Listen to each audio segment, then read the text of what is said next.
because I was still lost in my thoughts about what the Lord said in Costa Mesa, and then what I heard the angels say at the Los Angeles airport. I was just troubled by all that, you know. And when I reached the hotel, I was still pondering those words.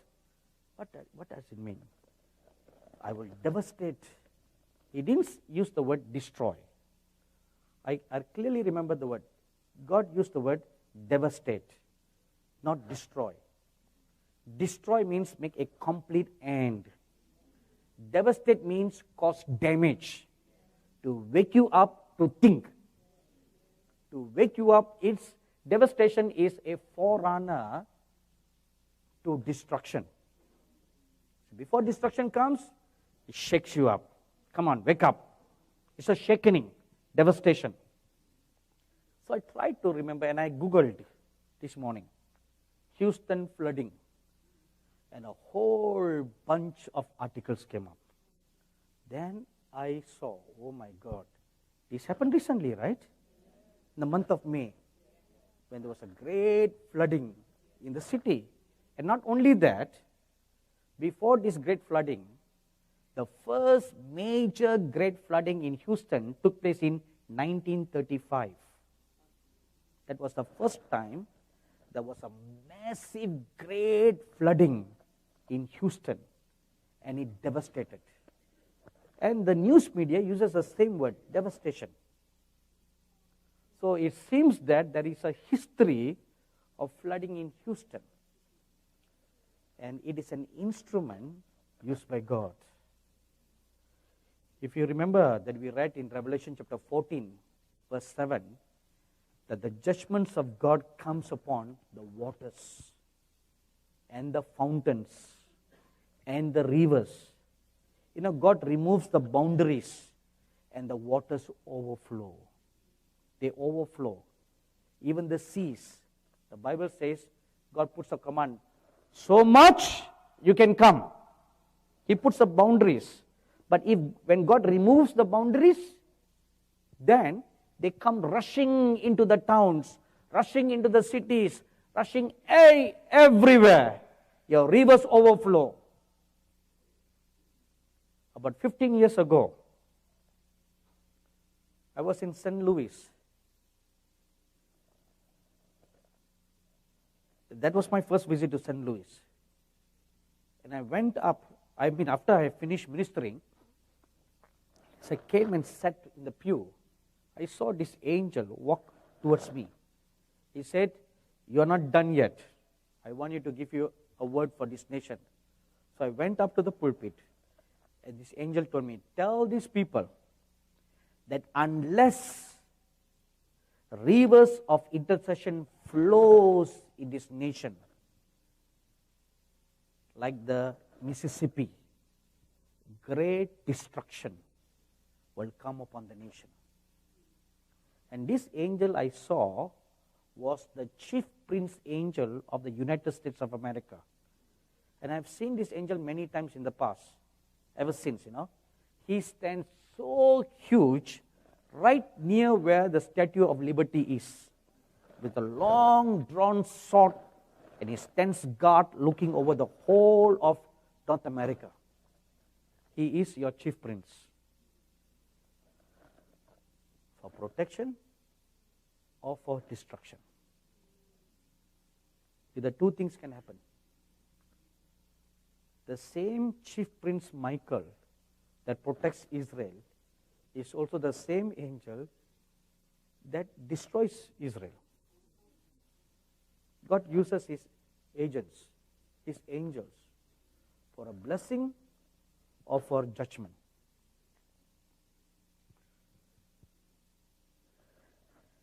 The sins of USA are more than the sins of others. If you read Ezekiel chapter 5, verse 6, my dearly beloved brothers and sisters, the nature of God is like this. Before God judges, he sends his prophets to warn. So many prophets, not only those who are from outside the US, even from American prophets, true prophets, not those who just explain away everything. You don't want to hear those prophets. True prophets. God raised them up to warn the nation of judgments. And God also shows signs and wonders in the heavens. A lot of people in the last 2 years have heard of shofar being blown in the skies. Have you heard of that? See, strange signs. You know, a shofar is a sound of a warning. It's a sound of a warning. A sound for war. A sound of warning. A sound of get ready. Or a sound of it's going to come. It means many things. Now you have heard, people from many parts of the US have reported they have heard this sound of a trumpet, sound of a shofar being blown from coast to coast. God has spoken through His prophets. God has spoken from the heavens. What more do you want? Two immutable, unchangeable evidences, voices that God has spoken. But what do we do? Most pastors, most teachers, many false prophets, false pastors, false teachers in your great nation just brush away all that. Oh, no, this is not God's judgment. God is a good God. God is that. God is this. You just brush away everything. If you read Acts chapter 12, let me give you an example. Acts chapter 12 verses 1 to 15. Peter was in prison. And the whole church was praying for his release. They did not engage an attorney to fight his case, which we popularly do. The sooner we learn biblical patterns, the greater will be our victory. Rather, the whole church fasted and prayed day and night. A chain prayer was done by the church for Peter's release. And God heard his prayer, and an angel was sent to set Peter free. Now Peter came out of the prison, and he came to where all these believers were congregated. He knocked on the door. So people heard a knock on the door, and the servant went and said, "Who goes there?" So Peter said, "It is I." And this girl recognized Peter's voice. You will know your own voice, don't you? So she recognized Peter's voice. She was shocked. She ran back in without opening the door. She said, "It's Peter! He's there!" Now look at how the church reacted. This is the church that was praying day and night for his release. And when a miracle took place, they say, "It's not Peter, it's his angel. Don't worry, let's get back to business." So what did they do? They just brush away a supernatural work of God, explaining it away as if it's something natural. What they did then, that's what they do today. Just explain away everything. When an earthquake strikes, the scientists come and they say, "Oh, the tectonic plates brush against each other." Right?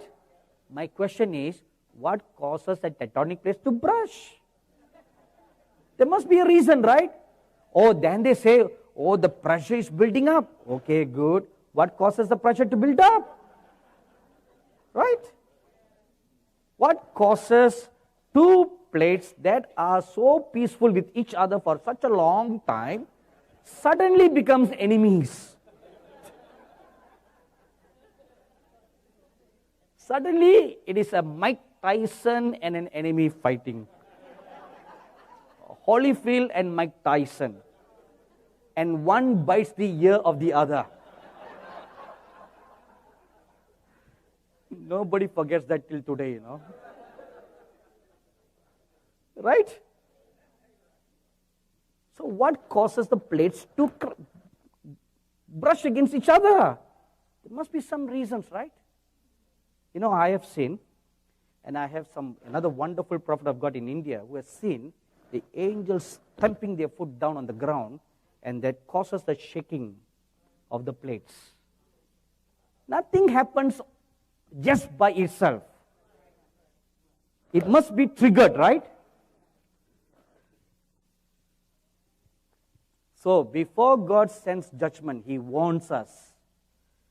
And the Bible tells us in Ezekiel chapter 7 verse 9, when the day of His judgment comes, when He lifts up His hand to judge,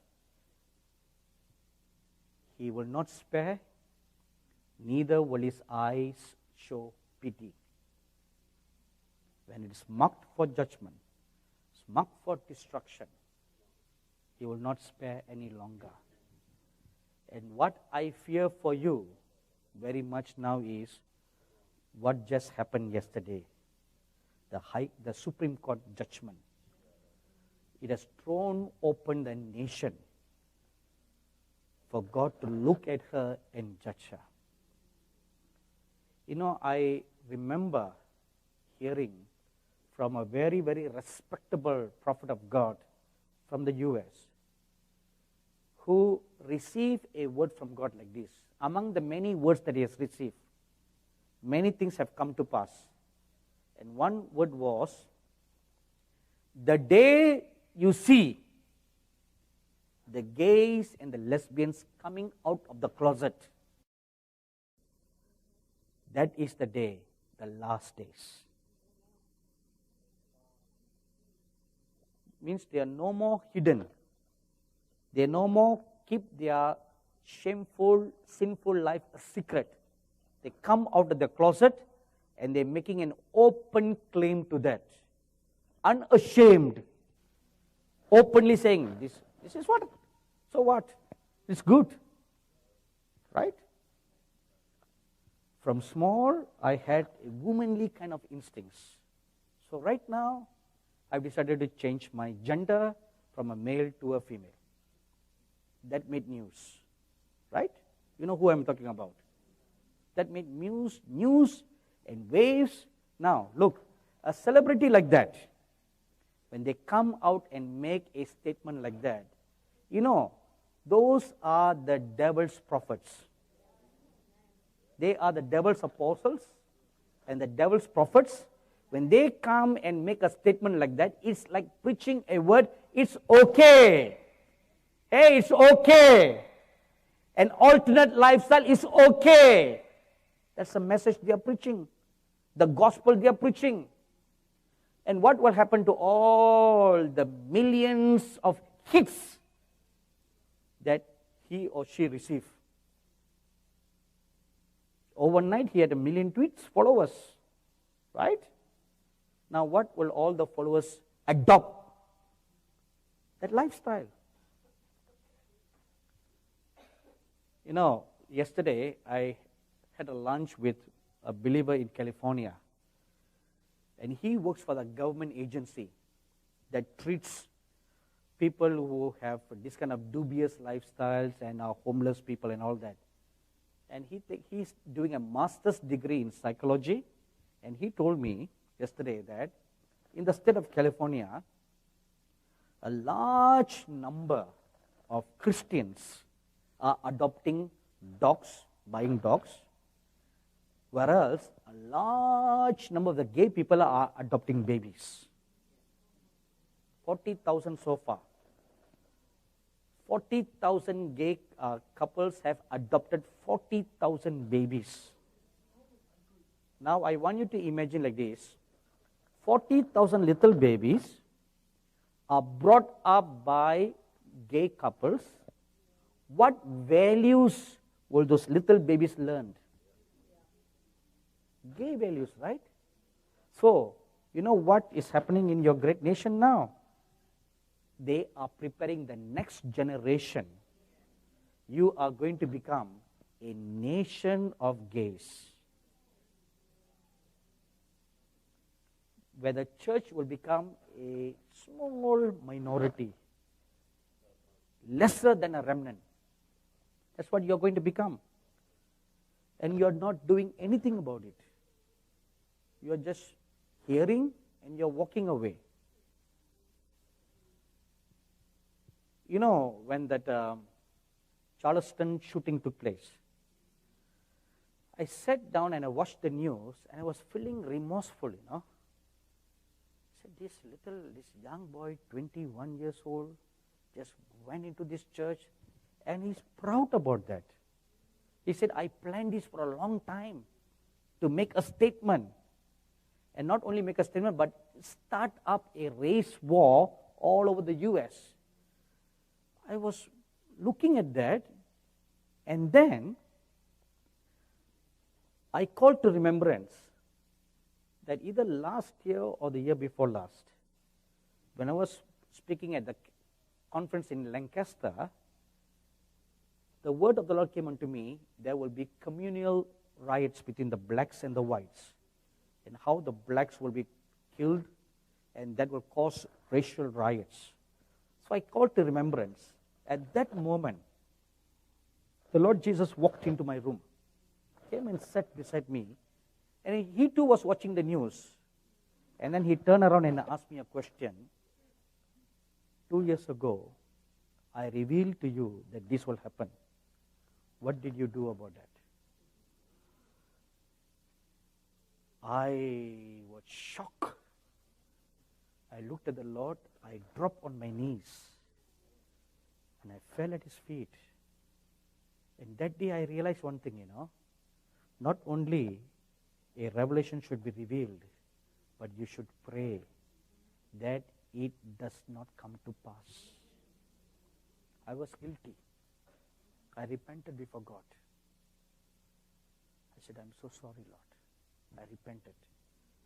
And that's when the Lord gave me a message for such a time as this. What should we do?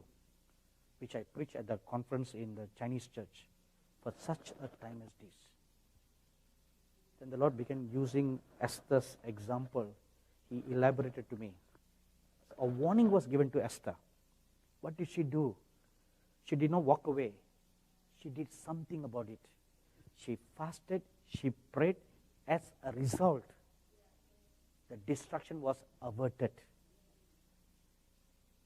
If the 600 people who heard your prophecy that day had done something about it, prayed that there won't be a racial riots, that killing would not have taken place. That incident in Ferguson would not have taken place. None of the whites killing the blacks would have taken place. The riots in Ferguson, the killing in Charleston would not have taken place. But what are we doing? You know what? Let me tell you honestly, okay? People like you are. See, when I say people like you, please forgive me. I don't mean that I'm better than you. Please don't think like that. Remnant people like you all, who go to such meetings like this, good people like you all, who don't want to hear sugar-coated message. But you know a mistake you make? You hear, you just walk away. You are worse than those who hear a sugar-coated message. You are worst. Because you hear, you know, what did you do about it? You heard it. What did you do about it?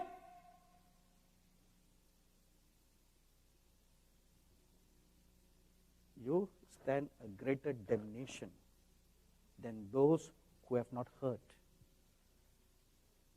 The remnant church must not only hear the prophetic word of God, you must do something about it.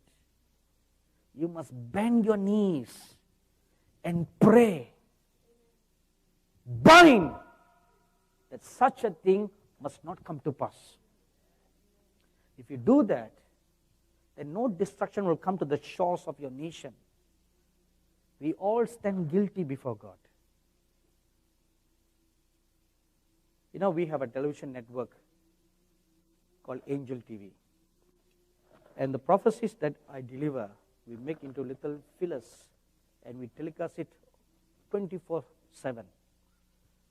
And our network is also available in the United States. And people are watching. Hundreds and thousands of people on the DTH system, they are watching our channel. They heard it. Oh. This is our reaction. Oh. Period.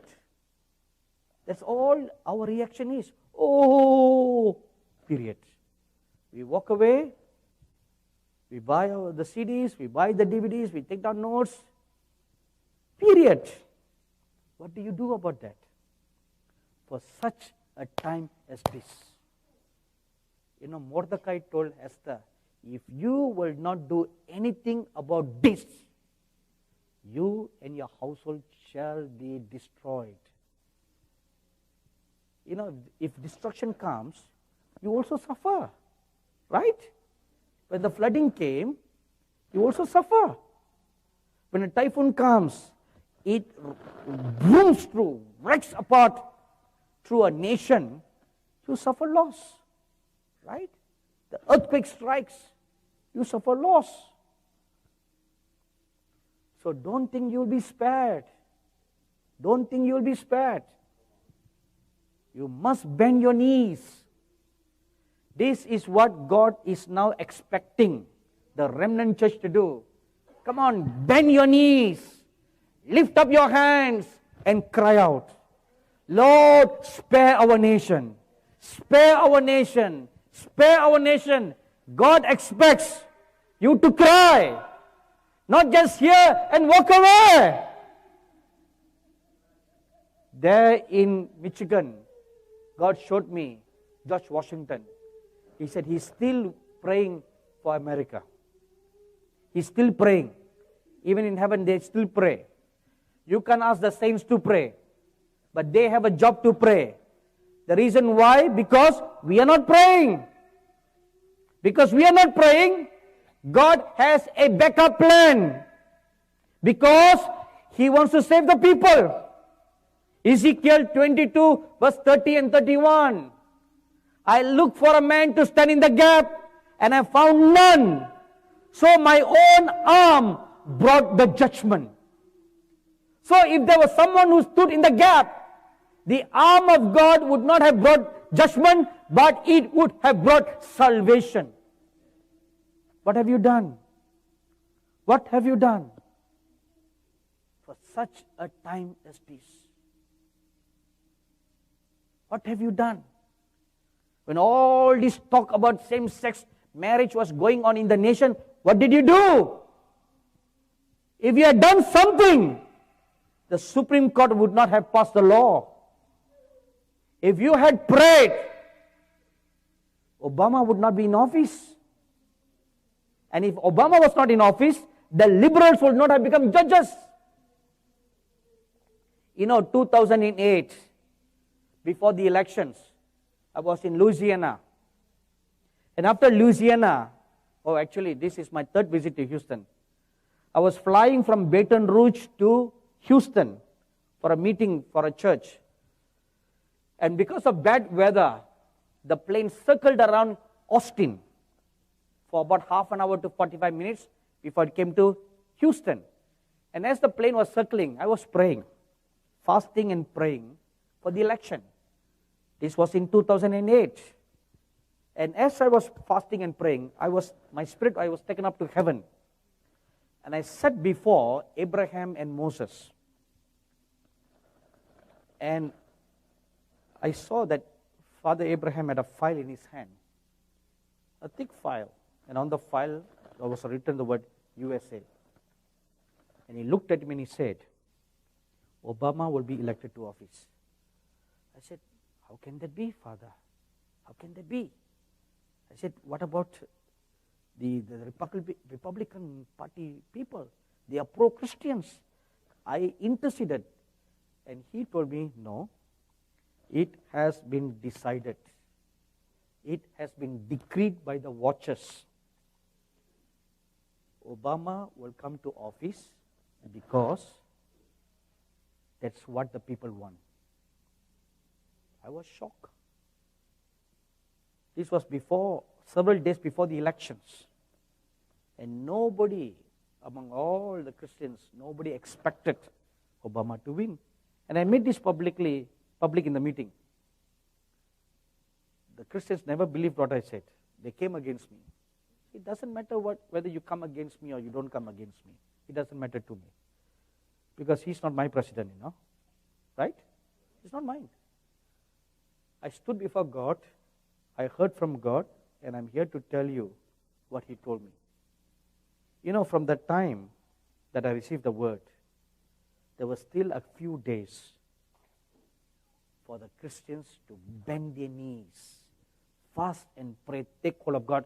No, God, we don't want that man. You could have done that. Nobody did anything. This is one thing shocking I find among the Americans. You just simply don't care. This attitude must change. If you want to continue to remain in the righteousness of God, this attitude must change. If not, you will go into captivity. That's the next word the Lord gave me. You will all, even the righteous people, will go into captivity. Daniel was a righteous man, but he went into captivity in Babylon. They all went into captivity. They all suffered as slaves in Babylon for 70 long years. Why should you? You have stretched your hands to bless the nations of the world. You have been so liberal to give to the nations of the world. God prospered you, and you did not hoard the wealth to yourself. America has been a great giving nation. You have been so generous. You bless Israel. But now you are turning against Israel. And you have given to the nations of the world. The church in America have liberally given to missions. You have been so generous, but now you are holding back. You are holding up wealth for yourselves. See, you are turning back from righteousness. Instead of following God, you are turning your back against God. What are you going to do? Are we going to just sit and allow the gays to rule this nation? You must do something. You can do something. The remaining 2 years before your next election, you must do something. You must fall on your face. You must take hold of the horns of God. You must cry out to God, Lord, give not the blessings in your nation to shame, Lord. You bless this nation. Don't let this nation be put to shame. You should cry out to God. You should take hold of God. This is your destiny. For such a time as this, you are called. What are we going to do? Let's stand up for prayer.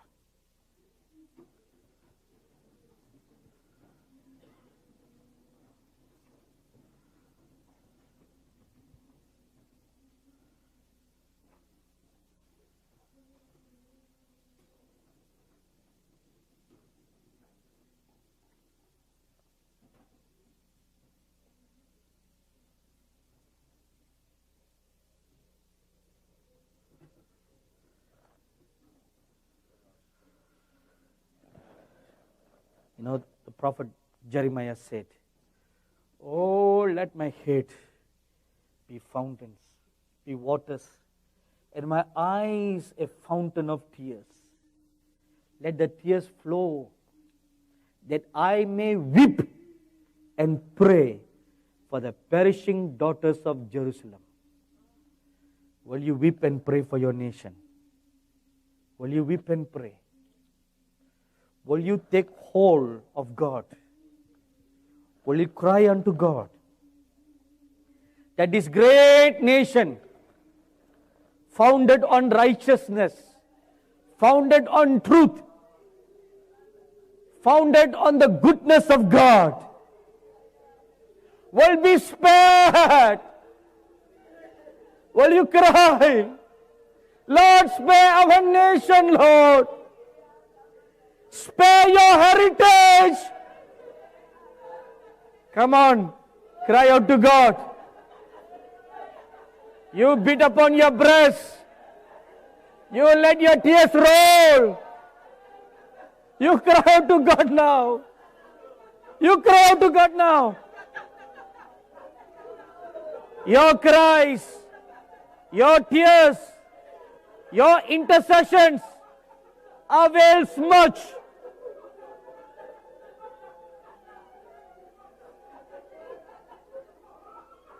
You cry out to God. Lord, don't turn us over to captivity. Cry for the sins of the land. Cry for the sins of the church. Cry for the sins of your fathers. Cry for the sins of your judges. Cry for the sins of your king. Come on, tear your heart. Tear your heart. And you cry now. You cry. Let your rivers flow. Let your tears flow. Let them flow. Tear your heart. Break your heart.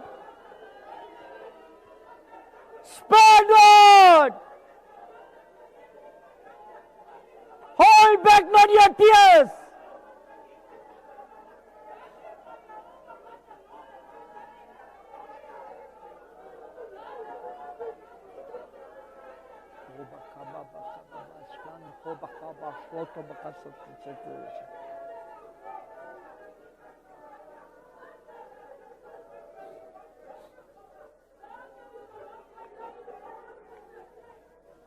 Shakor had seke bashat. O makas la hava kabashat. O kes lo hava kabashat. O makesh to bakaba bashat. O kababa shwanda bakaba bashat. O bakasat to bakashat. Mishot ho bahak se po bakashati. Meharis takhala bakaba shati. Ho hokus let the big shati.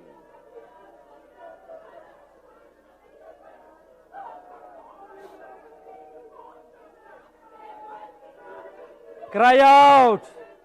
Cry out. Don't be silent. Don't be quiet. Cry out. Take hold of the horns of God. Take hold of the horns of God. And you cry out now. You cry out. Let your tears flow.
Amen.